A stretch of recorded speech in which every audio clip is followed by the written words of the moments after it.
India में एक AI summit होने जा रही है। तो कभी कोई डाउट नहीं था, आज भी नहीं है। पाकिस्तान को जरूर ये चीजें कॉपी करनी चाहिए, ये चीजें सीखनी चाहिए। हमारे यहाँ क्या होता है कि हम सिर्फ और सिर्फ लड़ाई झगड़ों में पड़े रहते हैं। कभी अफगानिस्तान कि दुनिया मानती, हम माने ना माने उससे कोई फर्क नहीं पड़ता, दुनिया मानती है कि बांग्लादेश तक का एजुकेशन सिस्टम पाकिस्तान से बेटर है। खास तौर पर जब वो ये भी कहते हैं इंडिया में एक एआई समिट होने जा रही है, जिनकी डेट से 16 से लेकर और 20 तक जो है ये समिट जो है वो जारी रहेगी और दिल्ली में ये समिट की जा रही है। उसके लिए बहुत से लोग, जिसमें फॉरेन डेलीगेट्स और उसके अलावा स्पीकर्स और साथ साथ जो टेक्नोलॉजी को समझने वाले एक्सपर्ट्स हैं, वो भी भारत की तरफ रवाना हो जाएंगे। यही देखते हुए यकीनन भारत में जो है इस तरह की समिट जो है वो करवाने की जो कोशिशें की जा रही हैं, उससे बहुत कुछ दुनिया को और खास तौर पे पाकिस्तान को सीखने की जरूरत है। इसलिए कि हमारे यहाँ जो एजुकेशन सिस्टम है वो भी सभी जानते हैं कि बांग्लादेश हो चाहे भारत हो, इन तमाम इससे पीछे है और इसी तरीके से बाकी चीजों में भी हम इनको फॉलो नहीं करते, जो कि हमें करना चाहिए। हमारे यहाँ अगर बात की जाती है तो जी ये बात की जाती है कि जी भारत ने अपना डिफेंस बजट बढ़ा दिया है, लेकिन भारत में और क्या कुछ काम हो रहा है इस बारे में हमारे लोग ना तो बात करना चाहते हैं और ना ही बात करते हैं और शायद इतनी नॉलेज भी नहीं रखते जो कि होना चाहिए। कि यकीनन आप देखिए कि आपके पड़ोसी मुल्क में किस तरह से टेक्नोलॉजीज के ऊपर बात की जा रही है, समिट्स की जा रही है, वो लोग दुनिया में आगे की तरफ बढ़ रहे हैं। इससे पहले भी हमने देखा कि चंद्रयान जो है, चंद्रयान उनके जो प्रोजेक्ट्स थे उसमें भी उनको कामयाबी मिली थी। अब एक बार फिर जो है आर्टिफिशियल इंटेलिजेंस, जिसको आजकल सारी दुनिया में ही देखा सुना जा रहा है, सीखा जा रहा है, आगे लेकर बढ़ने की कोशिश की जा रही है, उसी को सामने रखते हुए ये समिट जो है वो भारत के शहर जो है दिल्ली, वहां पर जी समिट की जा रही है। और कहा ये जा रहा है कि जो होटल्स बुकिंग है वो जी बिल्कुल जैसे कहते हैं ना कि लोगों को बहुत मुश्किल हो रही है रूम्स लेने में, क्योंकि ऑलरेडी तमाम रूम बुक हो चुके हैं। और वही रूम जो कभी 20,000 और 40,000 में मिला करते थे, अब उनके जो प्राइस है वो 5 लाख तक पहुंच चुकी है। जी हाँ, 5 लाख, यानी कि 5 लाख पर नाइट जो है। इधर तक भी कई होटल जो है उनके रेट्स जो है, रूम रेट जो है वो पहुंच चुके हैं।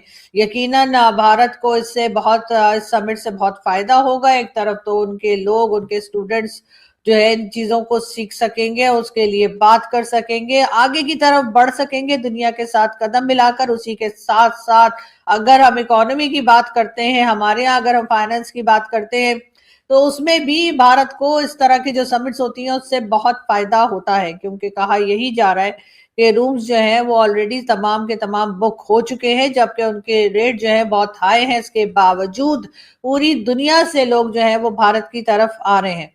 पाकिस्तान में भी एआई के ऊपर काम करने की जरूरत है, पाकिस्तान में भी एजुकेशन सिस्टम पे काम करने की जरूरत है। ऐसे टैक्स देने में तो हमारे लोगों से जो टैक्स लिया जाता है, शायद ही दुनिया के किसी कंट्री में इस तरह से आम पब्लिक से टैक्स लिया जाता हो, लेकिन उसके बाद वो टैक्स लेने के बाद जो है पब्लिक के ऊपर कोई पैसा नहीं लगाया जाता, ना तो वो एजुकेशन सिस्टम को लेकर और ना ही दूसरी जो फैसिलिटीज हैं वो दी जाती हैं। ऐसे तो हम भारत के नाम के साथ ही बहुत ही हमें एक तरह का जो बताया जाता है, जो हमारे टीवी चैनल्स पे बात हो रही होती है हर जगह, ये जी भारत ने ये कर दिया, भारत ने वो कर दिया, भारत ने जो है डिफेंस बजट बढ़ा दिया है, ऑपरेशन सिंदूर 2 हो रहा है तो कभी 1 हो रहा है तो कभी क्या, ये बातें होती है। लेकिन कभी आपको पाकिस्तान के टीवी चैनल्स ये बताते हुए नहीं दिखेंगे कि भारत में एजुकेशन को लेकर कितना काम हो रहा है, भारत में नई टेक्नोलॉजीज को लेकर कितना काम हो रहा है, भारत में मेडिकल को लेकर कितना काम हो रहा है और बाकी तमाम चीजों में भारत जो आगे जा रहे हैं। कि यहाँ तक कि पाकिस्तान से भी कई पेशेंट्स जो हैं वो भारत भेजे जाते हैं। लाख लड़ाई झगड़ा कुछ भी हो रहा हो, लेकिन हमारे यहाँ से कई पेशेंट्स जो हैं, चाहे वो बच्चे हों या बड़े हों, उनको भारत भेजा जाता है ट्रीटमेंट के लिए।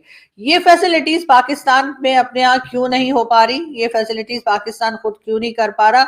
यकीनन इसकी वजह यही है कि एक तो यहाँ पे हमारे यहाँ करप्शन बहुत ज्यादा है, या कि पाकिस्तान में जो करप्शन करते हैं फौरन ही उनका पैसा दुबई, कनाडा, अमेरिका या यूके किसी ऐसी कंट्री में पहुंचा दिया जाता है इन लोगों को। यानी पाकिस्तान में जो हमारी जो एक के लिए जो अपर क्लास है और खासतौर पे वो लोग जो जिनके हाथ में पावर होती है, जो मुल्क को चला रहे हैं, उन्होंने कभी इस तरफ ध्यान दिया ही नहीं कि पाकिस्तान में भी टेक्नोलॉजी पे काम होना चाहिए, पाकिस्तान में भी मेडिकल पे काम होना चाहिए और दूसरी कई चीजों के साथ एजुकेशन सिस्टम पे काम होना चाहिए।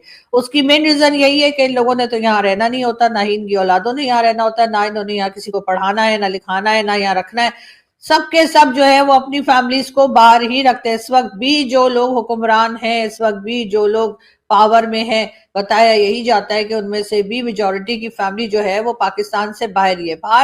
भारत में एक बहुत अच्छा स्टेप लिया है और वो ये कि आर्टिफिशियल इंटेलिजेंस एआई के लिए समिट की जा रही है, के ऊपर समिट की जा रही है और यकीनन इससे भारत को तो फायदा होगा ही, लेकिन जो लोग उसमें शरीक होंगे, जो लोग दूसरी कंट्री से आके समिट का हिस्सा बने, वो भी बहुत कुछ सीख कर जाएंगे। इसका मतलब यही है कि भारत आगे की तरफ बढ़ रहा है और ऐसा ही होना चाहिए।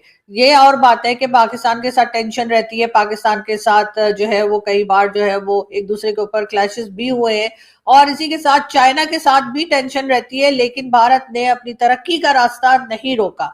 ऐसा नहीं है कि अगर चाइना के साथ टेंशन है या पाकिस्तान के साथ या किसी भी कंट्री के साथ अगर कोई लड़ाई झगड़ा या छोटी मोटी झड़प चल रही है या अटैक्स चल रहे हैं या ऐसा कुछ हुआ है, उसको देखते हुए भारत अपनी बाकी तमाम चीजों को रोक दे, ना टेक्नोलॉजी के ऊपर काम हो, ना मेडिकल पे, ना एजुकेशन पे, ना इकोनॉमी पे, ऐसा नहीं हो रहा। यकीनन भारत जो है उन तमाम प्रॉब्लम्स के बावजूद के जो उन्हें बॉर्डर की तरफ से पेश आ रहे हैं या फेस करने पड़ रहे हैं, उसको देखते हुए, उसको रखते हुए, इसके बावजूद भारत बड़ी तेजी के साथ अपनी इकोनॉमी को लेकर, अपनी जो टेक्नोलॉजी है उसको लेकर और साथ ही साथ अपने जो कुछ एजुकेशन सिस्टम है उसको लेकर आगे की तरफ बढ़ रहा है। और ये इंडिया एआई इम्पैक्ट समिट 2026 19 और 20 फरवरी 2026 को नई दिल्ली में आयोजित हो रहा है। यह सम्मेलन भारत के लिए गर्व और इतिहास रचने वाला अवसर है। यह दुनिया का सबसे बड़ा एआई समिट है जो पहली बार भारत में और भारत की नेतृत्व भूमिका में हो रहा है। इसमें 100 से अधिक देश, कई राष्ट्राध्यक्ष, बड़े वैश्विक सीईओ और हजारों विशेषज्ञ भाग लेंगे। इस समिट से भारत को कई बड़े लाभ होंगे। देश में एआई से जुड़े निवेश बढ़ेंगे, नई कंपनियां और स्टार्टअप आएंगी तथा युवाओं के लिए रोजगार के नए अवसर बनेंगे। शिक्षा, स्वास्थ्य, कृषि और प्रशासन जैसे क्षेत्र में एआई के उपयोग से सेवाएं अधिक तेज, सस्ती और प्रभावी होंगी। इससे भारत की तकनीकी ताकत को पूरी दुनिया पहचानेगी और भारत एआई की नीतियां और दिशा तय करने वाले प्रमुख देशों में शामिल होगा। यह साफ दिखाता है कि भारत अब एआई के क्षेत्र में केवल सीखने वाला नहीं, बल्कि दुनिया को सही रास्ता दिखाने वाला अग्रणी देश बन चुका है।